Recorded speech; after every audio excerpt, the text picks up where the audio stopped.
आज मैं एक कहानी सुना रहे आप लोगों को। मेरे प्रिय दर्शकों, आप लोगों को पसंद आए तो हमारे सासू बहू चैनल को लाइक कीजिए, सब्सक्राइब कीजिए और शेयर कीजिए।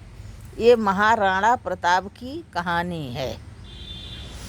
मैं आप लोगों को बता रही, महाराणा प्रताप आज भी इतिहास में अमर हैं। जब जब देश पर अमरता का पुरस्कार मिलेगा, जिस किसी का नाम आएगा, उसमें राणा प्रताप अमर रहेंगे। उन्होंने मुगलों से लोहा लिया था, बड़ी लड़ाई की थी। राणा प्रताप के बाबा उदय सिंह थे, जब बहुत छोटे थे। कहते हैं पन्नाधाई के भी कहानी इसी में आती है।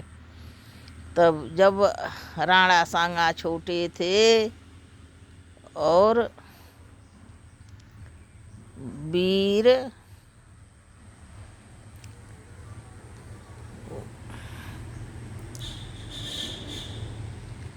उसको उनके पीछे दुश्मन पड़ गया था मारने के लिए।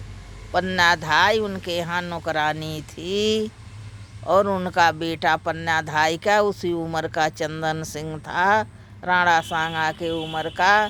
संग में लालन पालन था।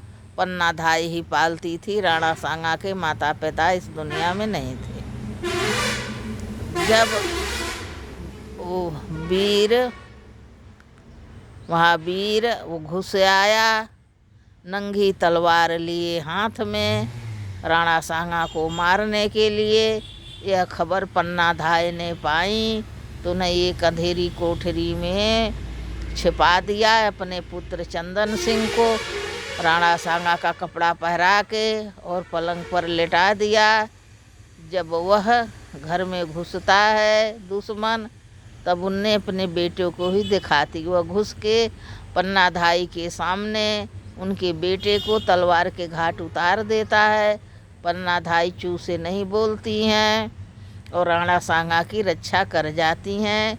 दूसरे दिन जिसमें खाना फेंकता है, खाना भेजा जाता पत्तल जूठन की टोकरी में छिपा के उन्हें नगर से बाहर निकाल देती हैं। उनके नाना के यहाँ पहुँचा आती हैं, वहाँ से फिर चित्तौड़ चली आती हैं। तो इस तरह से राणा सांगा का पालन पोषण हुआ था। राणा सांगा भी बहुत वीर थे। उस समय मुगलों का साम्राज्य बड़ा जोर शोर से चल रहा था। अब सभी राजाएं उनके अधीन हो के उन्हीं में जाके मिल जा रहे थे। सिर्फ राणा सांगा ही थे राणा प्रताप के पिताजी, जो लोहा लिए थे उनसे लड़ते थे। एक हाथ एक पैर एक आँख के हो गए थे, फिर भी वो हार नहीं माने थे। मुगलों से लड़ाई बराबर कर रहे थे। इसी बीच में चित्तौड़ का राज उनके हाथ से चला गया। मुगलों ने जीत लिया। कई बरस तक लड़ाई चली रही। यह दुख उनको मन में चित्तौड़ का घेरे रहता था और वो बहुत दुखी रहते थे।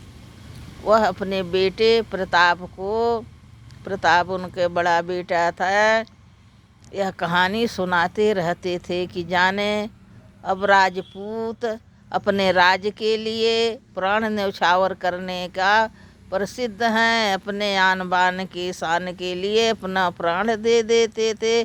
कितनी रानियां आग में कूद गईं मुगलों के उतापात से अपने धर्म की रक्षा के लिए और आग में जल गईं। मेरे आँख के सामने यह सब कुछ हुआ, मैंने कुछ कर न पाया। बेटा प्रताप, तुम्हारे कंधे पर यह भार है, तुम्ही से यह आशा है कि आप हमारे देश की रक्षा करोगे। राणा प्रताप कहते, हाँ पिताजी।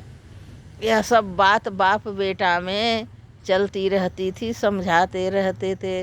राणा सांगा के एक दूसरी पत्नी भी थी जिससे वह बहुत प्रेम करते थे। उसके भी 2 बेटे थे, बेटा छोटे थे। उसके मन में लालसा और राणा प्रताप बड़े थे।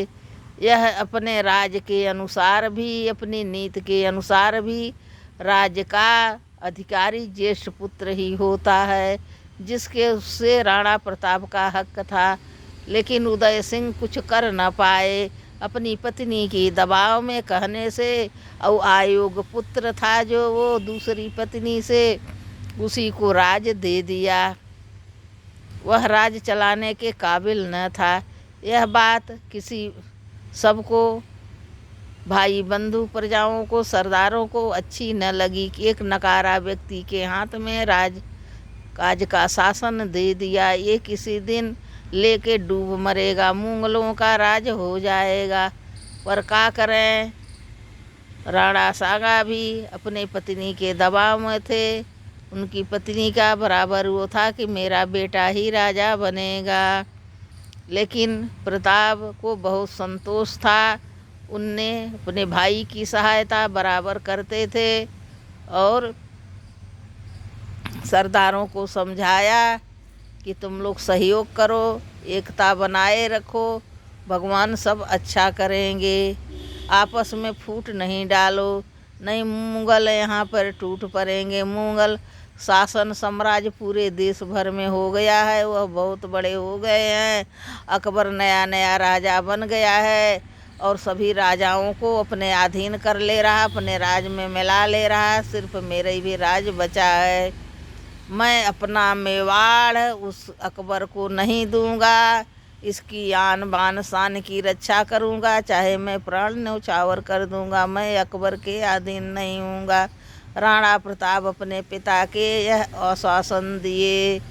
उनके पिताजी उनके सिर पे हाथ रख के आशीर्वाद दिए, बेटा मुझसे तुम्ही से यह उम्मीद है और किसी से यह उम्मीद नहीं है।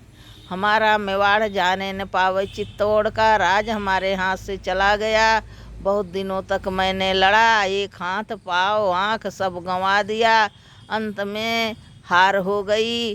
कितनी वीरांगना सब उस आग में कूद के अपनी जीवन लीला समाप्त कर दी, लेकिन मुगलों के हाथ नहीं लगी। अपने आन बान शान की रक्षा के लिए मैं यह सब आँख से देखता रह गया और कुछ कर नहीं पाया। यह राणा प्रताप की कहानी है। अब कहानी बहुत बड़ी है, मैं इतना ही बताया। इसका दूसरा भाग और आगे की कहानी में बताऊंगी।